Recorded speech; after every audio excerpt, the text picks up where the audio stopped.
While traveling through northern Indiana, we came across the Napanee Power from the Past event known as the Gathering of the Grain Tractor Show. Lots and lots of John Deeres. Met some very knowledgeable people and got to see some very cool machines in action. Here's a glimpse of everything we got to experience. Check it out. What's your name? My name is Ernie Shaw. And what is this event?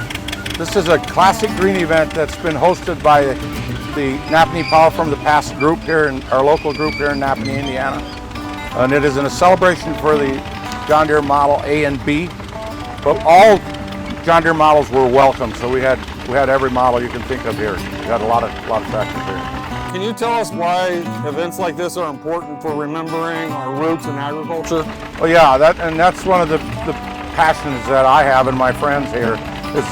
Our motto is to preserve agriculture history. So, and we work hard to try to get young people to get involved in this stuff. So we do these things to try to get young people to get enthused about it and to come on in and join us and help us do this stuff. Do you have a tractor here? Yes, I have 10 tractors here. You have 11 tractors. 10 tractors here. Yes. So something I've asked a couple people, model and year is your tractor? So what I did, because of this show being what it was, I knew there was going to be a lot of A's and B's coming in. So I brought a whole line of GPs in. Okay. So the GP was the forerunner of the A. Okay. So that was, in a sense, a lot of experimenting went on, and it was not a very good tractor. But nobody really had a really good tractor in those years, from the late 20s into the early 30s. So like an early 30s A or B, do you know what they would have cost brand new to the farmer back then? Oh, I'm not even sure. I'm thinking $800, $900. I'm not exactly sure, but okay. Yeah. Okay. But that was a lot of money at the time, you know. Right. Yeah. People would buy horses for $100. Right. And of course, they needed 4 or 6 of them to do a farm. But yeah, that was. Can you tell us? Are you having other events like this? We do. We have another big event. Our local town in Napanee has an apple festival. Okay. So it's been traditional for like 35 years that there was a power show with that apple festival. So that's our big event this year. Do you know what day that is? That is in September the 19th, 20th, and 21st of this year. So if people want to see these machines running, oh yes, they should come out for yes, that. we can. Yeah, we do this all again with, and then this year we're featuring Case in that show. So it'll be a big Case event, but we'll see a lot of John Deeres and other tractors also. Yeah. Okay. The whole mix. All right. Perfect. My name is John Harbauer. Okay. And do you farm currently? Yes, I do. Can you tell us about this tractor behind you? Yeah, this tractor here is a 1938 BWH. They built approximately 22 of these tractors. This was shipped to Los Angeles branch in California and was a high clearance vegetable tractor. It had a higher clearance front end on it, longer rear axles, and 40-inch rear wheels on it, so it had more clearance for vegetable crops in California. And how many of them do they make? About approximately 22 of them they built. They Okay. built 51 BWH-40s and BWHs together, and isolating the serial numbers, we've come about 22 of these that were built. Okay. And then the tractor right behind you there. This one here is a 1937 BW. They built 45 of the long frame BWs. And of the 45 of the long frames in 1937, Deere did not sell 14 of them. So they scrapped the serial tags and re-serial numbered the tractors as 1938s. And this was one of the tractors actually that had 2 serial numbers. Okay. This tractor actually came off of Long Island, New York, where they raised vegetable crops in that area. It's a country too. This tractor here is a 1936 BN. It's a Salinas BN. The tractor had a single front wheel on it, but it had the 36-inch offset rear hubs on them, which all we have ever found have all been shipped to Salinas, California for garlic, pea, and lettuce production out there. There's 5 or 6 of these tractors that have been found, and it's the rear wheels that make it very unusual, very narrow for vegetable crops also. So why do you collect old tractors? They're fun.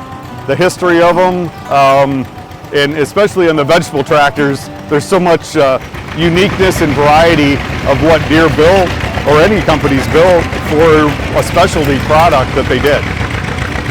So Do you ever still use them on your farm for any type of work?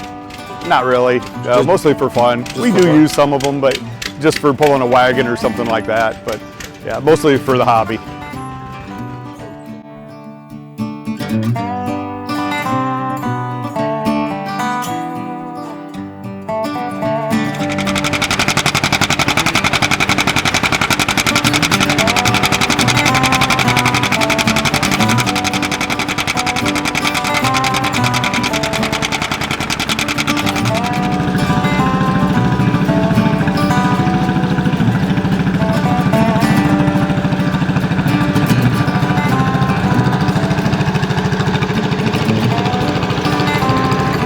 My name is Mike Ostrander.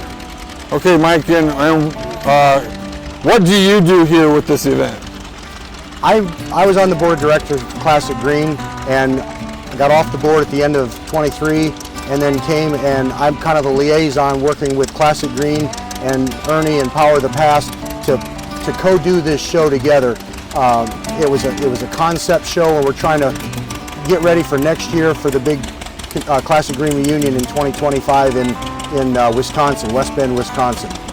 I do. I brought an A, and actually I brought that for a man who is 74 years old.